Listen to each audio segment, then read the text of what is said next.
The sun has just dropped behind the prairie when a Greyhound bus settles into the long stretch toward Winnipeg. Inside, it's quiet, the kind of quiet you only get late in a long trip. A few murmurs, a playlist on low volume, someone shifting in their seat. Then the calm fractures, a rush of movement, shouts. The brakes scream as the bus veers toward the shoulder. Passengers spill out the doors and into the wind, shaken and terrified. Within minutes, police are racing toward a scene none of them are prepared for. And the story begins on that highway, in the kind of place where nothing should ever happen.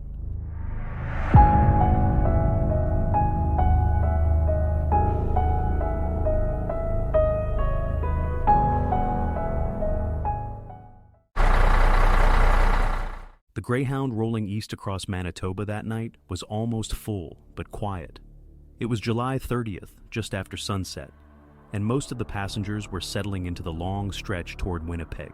A few headphones, a couple of murmured conversations, the soft rattle of the interior. Nothing unusual, nothing that stood out. Among the people on board was Timothy Richard McLean, 22 years old, a Winnipeg kid who had spent part of his life in the small town of Ely. He had been working with a traveling carnival in Edmonton, a job he took because he liked meeting people, liked the movement, and liked the independence. When his shift wrapped up at the end of July, he bought a ticket home. His family later told reporters he was in good spirits that week, looking forward to being back in Manitoba. He took a seat near the back, plugged in his headphones, rested against the window. A little after 7 p.m., the bus made a routine stop in Erickson. One of the new passengers was a man named Vince Waiguang Li, a 40-year-old immigrant from China who'd been living in Edmonton. Passengers described him later to police as quiet, expressionless, and robotic. He sat near the front at first, then moved seats a couple of times as the ride wore on. Nothing about him drew attention. The bus continued east into the gathering dark, steady, uneventful, ordinary, the kind of ride people forget as soon as they get off. But somewhere past Portage la Prairie, just after 8:30 p.m., that ordinary trip shifted. A quick movement near the back, a jolt of panic, then shouting. Passengers rushed toward the front. The driver steered the bus onto the shoulder and threw the doors open. People spilled into the wind and onto the gravel, shaken and confused. On board, not everyone was able to escape, and at this point, even the passengers who'd made it out had no idea what they had just run from. Tim McLean had spent most of his life in Manitoba. He was born in Winnipeg in 1985 and grew up between the city and the nearby town of Ely. His family described him publicly as friendly, outgoing, and easy to get along with, someone who made friends easily and didn't go looking for trouble. In the summer of 2008, he took work in Edmonton with a traveling carnival. It wasn't glamorous, but it paid steadily, and it fit the kind of life he liked, meeting people, taking seasonal jobs, and figuring out what came next. When his shift wrapped up at the end of July, he booked a bus ticket home to Manitoba. At 22, he was doing what a lot of young adults do, moving between jobs, taking opportunities where they came, and staying connected to family back home. He had a girlfriend in Winnipeg, and after his death, it became public that she had been pregnant at the time. Their son would be born later that year. There isn't an extensive public record of Tim's private life. Most of what survives comes from what his family shared with reporters in the weeks and months afterward. But what they did say was consistent. He was warm, he was dependable. He was the kind of person who didn't make enemies. On that trip home, he took a seat near the back of the bus, put in his earbuds, and leaned against the window. He wasn't arguing with anyone. He wasn't in any kind of trouble. There were no confrontations. He was just heading home. To understand what happened on that bus, investigators and psychiatrists had to look closely at the man who boarded in Erickson, Vince Waiguang Li. Li immigrated to Canada from China in 2001. He lived in Winnipeg for several years, then in Edmonton. He worked a series of jobs, at a church, delivering newspapers, and later at a fast food restaurant. Most of these jobs ended quietly. Co-workers described him to reporters as polite, soft-spoken, and difficult to read. He kept largely to himself, but away from work, Li had begun to struggle with symptoms that hadn't yet been diagnosed. In the courtroom months later, psychiatrists testified that Li had been experiencing schizophrenia, with worsening delusions, auditory hallucinations, and deep paranoia. According to forensic psychiatrist Dr. Stanley Yaron, who examined Lee after the incident, the voices Lee heard were commanding and terrifying. Yaron told the court he believed he was acting in self-defense against an attack by forces of evil. Yaron also told the judge that Lee's delusions were so powerful and consuming that, at the time of the incident, he had no ability to comprehend the nature or moral quality of his actions. As the trial proceeded, Crown prosecutors did not dispute the psychiatric findings. They agreed that Lee was in a state of profound psychosis. The legal question became whether he could be held criminally responsible under Section 16 of the Criminal Code, the statute governing mental disorder. On July 30th, the day he boarded the bus, Lee had abruptly left a job delivering newspapers in Edmonton. A witness who spoke to him that morning told reporters he seemed distant and spaced out, but not violent. When the Greyhound pulled into Erickson that evening, Lee bought a ticket and stepped aboard.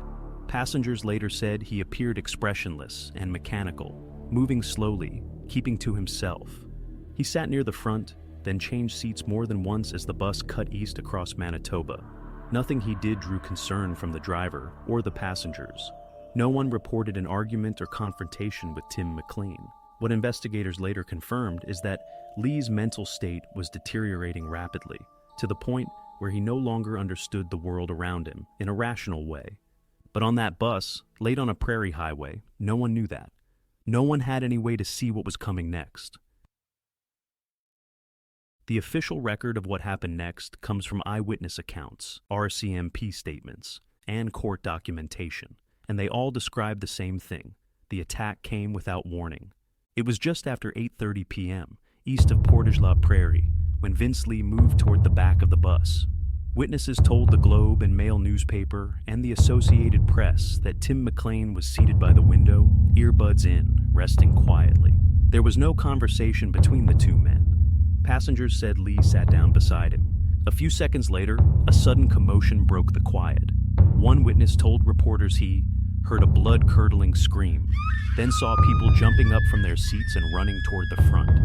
The driver reacted immediately.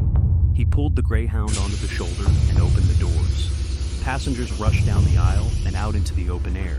The driver and at least one passenger tried to re-enter the bus to help, but the scene inside forced them back.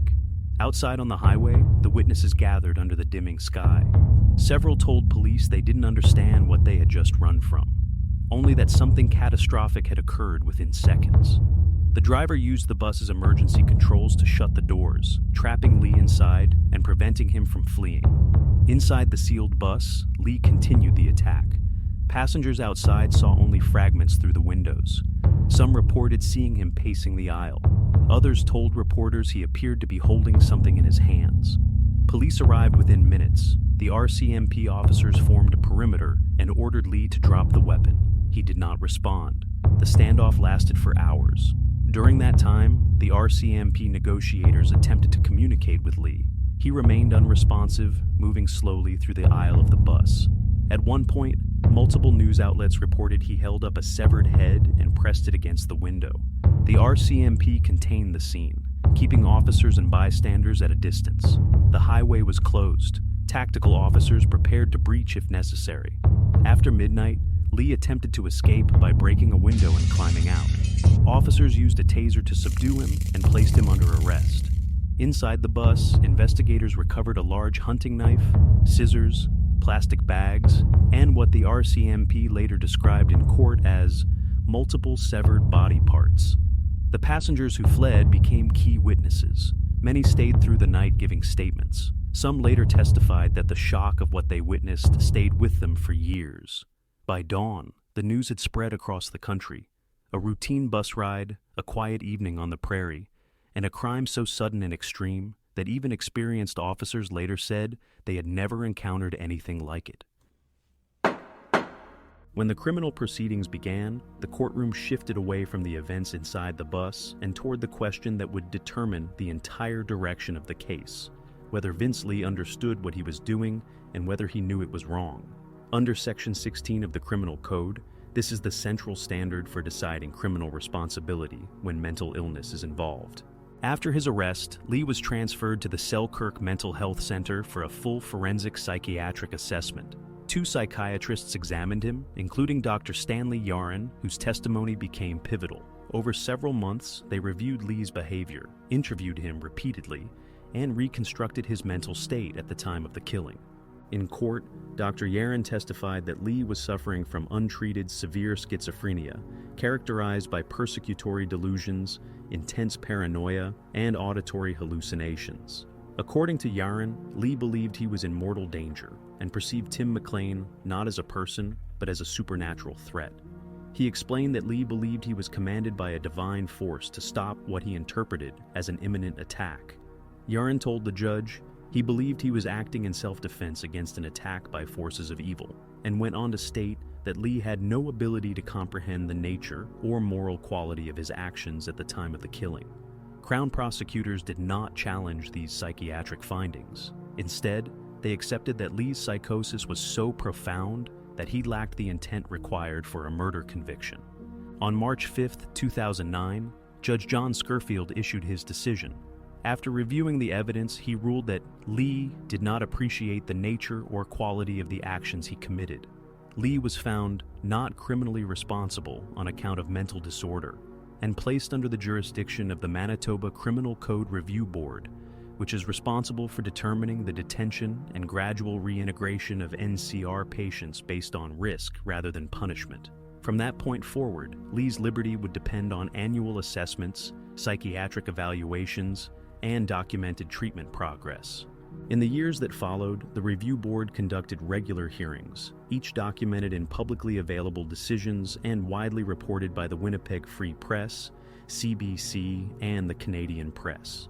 Between 2010 and 2011, Lee remained in a secure ward, receiving antipsychotic medication and structured therapy.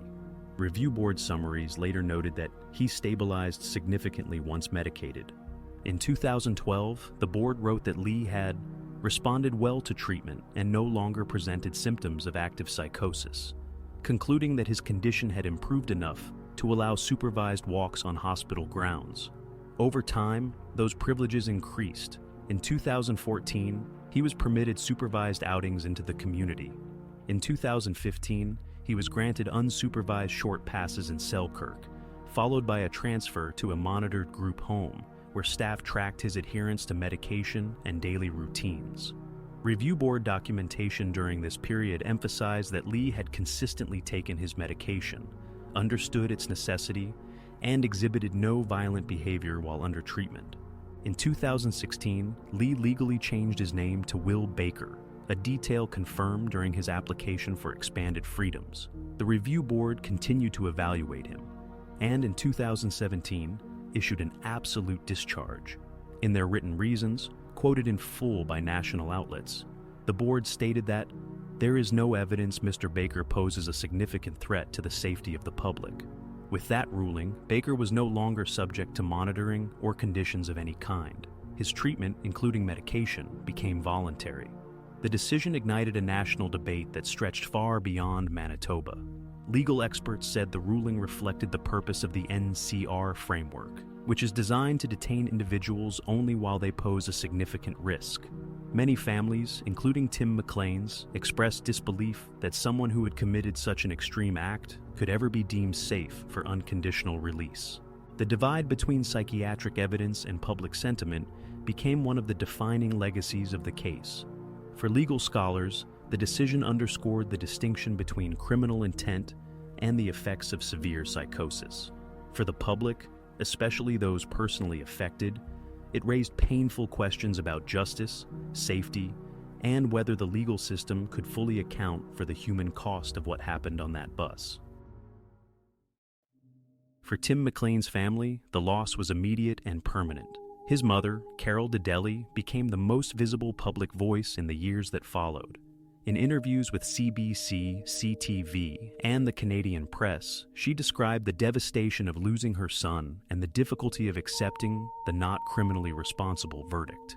Over time, she emerged as an advocate for reforming the not criminally responsible system, appearing before federal committees, speaking during debates on legislation such as Bill C-54, and urging lawmakers to strengthen public safety protections within the review board framework.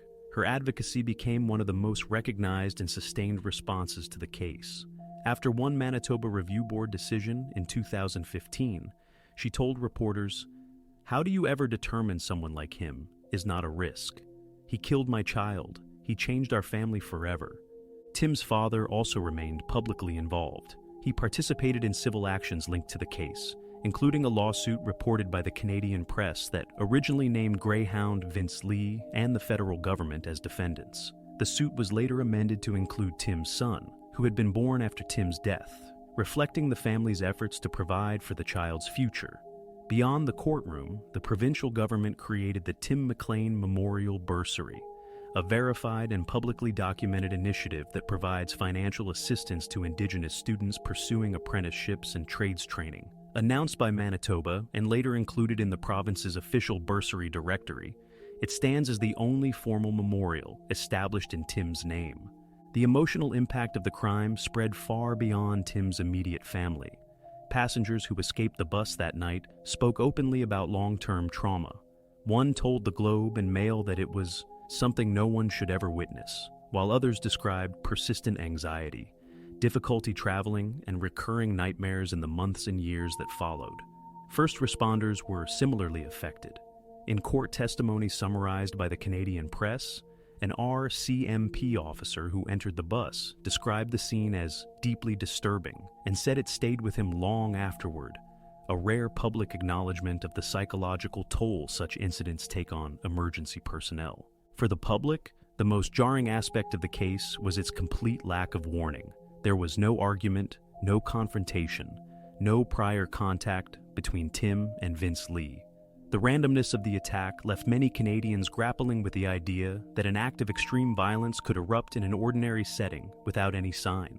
In legal and academic circles, the case became a central example of how the not criminally responsible system operates, often cited in law schools, mental health courses, and discussions about risk assessment. For families and communities, it remained a troubling reminder of how quickly and inexplicably a life can be taken. For Tim McLean's family, these broader debates never altered the core of their loss. He was a son, a brother, and a young father whose child would grow up without meeting him. The legal outcomes, the national discussions, and the reforms that followed all sat in the shadow of a personal grief that has endured long after the headlines faded. In one interview with the Winnipeg Sun back in 2018, Tim's mom, Carol, told the interviewer that on Mother's Day that year, there was an empty chair, and how that was Timothy's chair. On a late summer night in 2008, a Greyhound bus rolled east across the prairie like it had 1,000 times before. Nothing unusual, nothing remarkable. What happened next became one of the most disturbing crimes in Canadian history. A tragedy shaped not by conflict or motive, but by untreated psychosis and the randomness of proximity. The case forced Canada to confront difficult questions about safety, responsibility, and mental illness. Questions that still don't have easy answers. A quiet bus ride through the dark, a single moment that no one saw coming, and a family who still feels its impact today. I'm Mark, and thank you everyone for joining us again to listen to Tim McLean's story. Welcome back, everyone, and thank you for returning. You know, Mark, I watched the Winnipeg Sun interview of Tim's mom, Carol, and I felt her sadness and her anger at our judicial system. Every time I go through a case like this, I think I'm prepared for it. But the randomness of what happened to Tim McLean, it still gets to me.